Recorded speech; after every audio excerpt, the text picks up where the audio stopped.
ఆడిందే ఆట పాడిందే పాట ట్విస్ట్ అదిరిపోయింది. ఇక సోనియా ఎలిమినేట్ అవుతుంది అమ్మయ్య అనుకున్న కంటెస్టెంట్స్ ఆడియన్స్. కానీ బిగ్ బాస్ కి మాత్రం ఇది ఏమాత్రం ఇష్టం లేదు.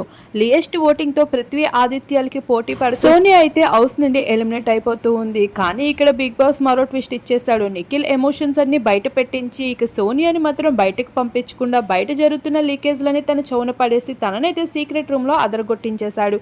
అయితే ఇప్పటికే సీక్రెట్ రూమ్ మొత్తం హవేలీకి మించిన లుక్ తో అయితే అదిరిపోయింది. సోనియాకి హౌస్లో దొరుకుతున్న దర్జా లైఫ్ని కాకుండా ఇక సీక్రెట్ రూమ్లో కూడా తనకి అవకాశం ఇచ్చేయడం జరిగింది. బిగ్ బాస్ ఏ రకంగా అయినా కంటెంట్ ఇచ్చిన కంటెంట్ని ఎలా బయటకు పంపుతామంటూ సీక్రెట్ రూమ్లో సోనియానైతే ఉంచుతున్నారు. ఇక ఈ విషయం తెలుసుకున్న ఆడియన్స్ అంతా చాలా డిసప్పాయింట్గా ఫీల్ అవ్వడమే కాదు, బిగ్ బాస్ మీద ఓటింగ్స్ మీద నమ్మకమే పోతుంది అంటూ కాంట్రవర్సీస్ మొదలు పెట్టేశారు. మరి సోనియాని ఎలిమినేట్ చేసినట్లే చేసి ఇలా హౌస్లో పెట్టడంపై మీ అభిప్రాయం ఏంటి? నిఖిల్ ఎమోషన్స్ అన్ని బయట పెట్టడంపై మీ అభిప్రాయం ఏంటి అనేది తప్పకుండా